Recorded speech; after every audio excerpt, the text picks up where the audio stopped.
الحمد لله رب العالمين والعاقبة للمتقين والصلاة والسلام على رسوله سيد المرسلين رحمة للعالمين شفيع المذنبين سيد الأولين والآخرين سيدنا ومولانا محمد رسول رب العالمين وعلى آله وصحبه أجمعين أما بعد فأعوذ بالله من الشيطان الرجيم بسم الله الرحمن الرحيم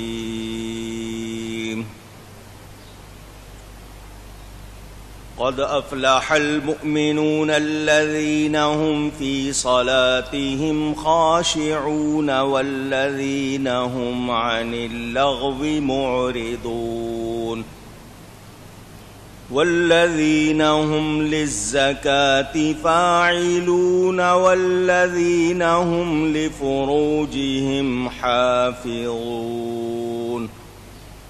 إلا على أزواجهم أو ما ملكت أيمانهم فإنهم غير ملومين صدق الله العلی العظیم.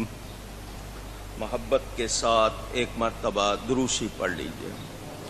اللهم صل على سيدنا ومولانا محمد معدن الجود والكرم وآله وصحبه وبارك وسلم.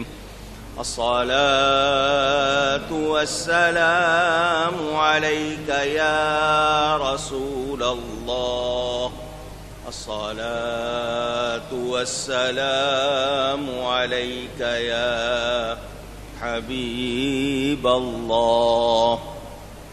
الصلاة والسلام عليك يا رحمة للعالمين وعلى آلك وأصحابك يا شفيع المذنبين.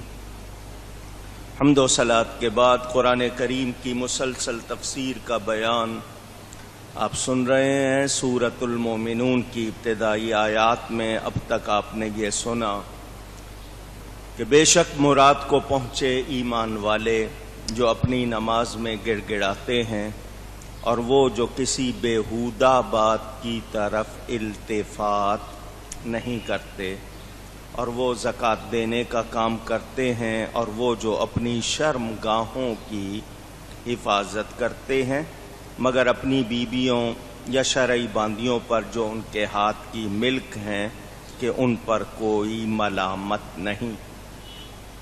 ایمان والوں کی 6 نشانیاں یہاں بیان ہوئی ہیں جن میں سے تقریباً 4 کا مختصراً ذکر میں کر چکا ہوں. پہلی بات آپ یہ جان چکے کہ کامیابی، فلاح، مراد کو پہنچنا صرف ایمان والوں کا حصہ ہے. ایمان والے کون؟ جو کلمہ پڑھ کر ایمان لا کر اس کے پابند ہو گئے اور اس کی پابندی کرتے ہیں. وہ دکھاوے کو نماز نہیں پڑھتے بلکہ نماز میں گڑ گڑاتے ہیں. انہیں پتہ ہے کہ وہ کس کے سامنے کھڑے ہو رہے ہیں. اللہ تعالی کے جلال کی وجہ سے، اس کی ہیبت کی وجہ سے وہ گڑ گڑاتے ہیں، عاجزی کرتے ہیں اور بیہودہ باتوں کی طرف وہ دھیان لگاتے نہیں. یہ ایمان والوں کی نشانی بیان ہوئی ہے. اور آج اگر ہم دیکھیں تو ایمان والے کہلا کر ہمارے اعمال کیا ہیں؟ اگر وہ ان نشانیوں کے مطابق نہیں تو پھر ہم لوگ اپنے مومن ہونے کا ایک طرح سے خود ہی انکار کر رہے ہیں یا اپنے ایمان کی نفی کر رہے ہیں۔ اگر ایمان والے ہیں تو ہمیں ان باتوں پر توجہ دینی چاہیے کہ ایمان والے کی نشانیاں کیا ہیں اور ہمیں کیسا ہونا چاہیے۔ بیہودہ باتوں کی طرف دل لگانا، دھیان لگانا، یہ ایمان والے کا کام اونچی کہیے گا نہیں۔ تو اب میں اور آپ سب اپنے آپ کو دیکھیں کہ ہمارا دھیان کس طرف جاتا ہے، کس طرف لگا ہوا ہے، اس کے مطابق ہمیں اپنی اصلاح کرنی ہے۔ اگر ہم بیہودہ باتوں کی طرف دھیان لگاتے ہیں تو یہ مومن کی نشانی نہیں ہے۔ زکوٰۃ صاحب نصاب پر ہے، وہ بتا چکا ہوں آپ کو۔ ایمان والا صاحب نصاب ہو، اس کے پاس اپنی بنیادی ضروری حاجتوں کے سوا ایک خاص مقدار میں اگر مال ہے اور اس پر سال گزرا ہے تو اس نے زکوٰۃ ادا کرنی ہے۔ زکوٰۃ کا نصاب، زکوٰۃ کا تمام طریقہ آپ سنتے رہتے ہیں۔ تو مومن وہ ہے جو زکوٰۃ ادا کرتا ہے، اور اگر ایمان والوں کی حکومت ہو تو وہ زکوٰۃ کا نظام نافذ کرتے ہیں اور اس معاملے میں کچھ گڑبڑ نہیں کرتے۔ اور ایمان والے اپنی شرم گاہ کی حفاظت کرتے ہیں، مرد ہو یا عورت۔ مرد کے لیے اس کی بیوی یا اس کی ملک میں آئی ہوئی لونڈی، لونڈیوں کا پرانا جو سلسلہ تھا اب نہیں ہے، شرعی باندی اگر ہو تو اس کے سوا اس کا تعلق کسی سے اس طرح نہیں ہونا چاہیے۔ بیوی پر ہوگا یا لونڈی پر اس کا تعلق ہوگا تو اس پر اس کو کوئی ملامت نہیں کی جائے گی، تو اس کو چاہیے کہ وہ اپنے آپ کو انہی تک رکھے، اس سے ادھر ادھر نہ ہو۔ اللہ فرماتا ہے فَمَنِ ابْتَغَىٰ وَرَاءَ ذَلِكَ فَأُولَٰئِكَ هُمُ الْعَادُونَ۔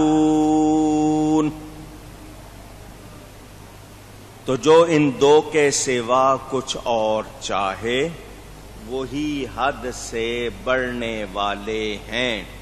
کیا مطلب؟ اپنی بیوی اور شرعی باندی سے جو آگے بڑھے گا پھر وہ حد سے بڑھنے والا ہے اور اپنے آپ کو مجرم بنانے والا ہے۔ اب یہاں تھوڑا سا خلاصہ پھر پیش کر دوں۔ ہم لوگ نماز سیکھیں،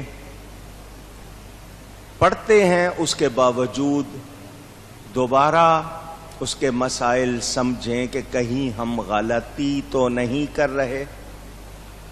کوئی اگر ہمیں صحیح بات بتائے تو اس پر توجہ دیں۔ آج کوئی بتاتا ہے تو لوگ کہتے ہیں کیا تم سمجھتے ہو مجھے نماز پڑھنی نہیں آتی؟ تو بھائی ہم غلطی ہو سکتا ہے کوئی ہو رہی ہو اور دھیان نہ ہو تو سیکھنی چاہیے۔ 7 برس کی بچے کی عمر ہو جائے اس کو نماز کا کہنا شروع کریں، عادت ڈالیں، سکھائیں۔ 10 برس کا ہو جائے تو پھر اس کو نماز کا پابند بنائیں، لڑکی ہو یا لڑکا۔ لیکن خود ہی نہیں پڑھتے تو ان کو کیا پڑھائیں گے؟ یہ ہمیں غور کرنا چاہیے۔ اور اللہ کی بارگاہ میں جھکنا یہ رسمی نہ ہو کہ کبھی پڑھ لی کبھی نہیں پڑھی، اپنے آپ کو پابند بنانا چاہیے اور گڑ گڑاتے ہوئے عاجزی کے ساتھ نماز کو سمجھیں اور نماز کی پابندی کریں۔ یہ بیہودہ بات کا جو سلسلہ میں نے شروع کیا تھا بیان کرنا، اس میں اتنی تفصیل ہے۔ آج ہمارے سامنے کھیل ہیں، ٹیلی ویژن ہے، ڈرامے ہیں، فلمیں ہیں، تاش کھیلتے ہیں، کیرم بورڈ کھیلتے ہیں، لوڈو کھیلتے ہیں، یہ کھیلتے ہیں، وہ کھیلتے ہیں، گھنٹوں شطرنج کھیلتے ہیں، طرح طرح کے کھیل نکالے ہوئے ہیں، اور اتنا ان میں مگن ہو جاتے ہیں کہ نہ نماز کا پتہ، بلکہ کچھ لوگ روزہ رکھ کے یہ کام کہ جی ہم اس طرح روزے کو ٹھنڈا رکھتے ہیں ورنہ روزہ برداشت نہیں ہوتا۔ تو جو ایسی باتیں کرتے ہیں وہ یاد رکھیں کہ یہ ایمان نہیں، یہ ایمان کی نشانی نہیں۔ ایمان والے کا کام یہ ہے کہ وہ اپنے آپ کو بیہودہ اور لغو باتوں سے دور رکھتا ہے۔ لغو کیا ہے، لہو و لعب کیا ہے، اس حوالے سے بھی میں آپ کو بتا چکا۔ ہمیں اپنے آپ کو سنوارنا ہے۔ اللہ تعالیٰ نے صلاحیتیں دی ہیں، خوبیاں دی ہیں، سنوارنا ہے، اور ان خوبیوں کو نکھار کر اپنے آپ کو بھی اور اپنے ذریعے دوسروں کو بھی فائدہ پہنچانا ہے۔ تو اگر ہم ایسا نہیں کرتے تو پھر ہم اپنا وقت ضائع کر رہے ہیں اور اپنے آپ کو نقصان میں ڈال رہے ہیں۔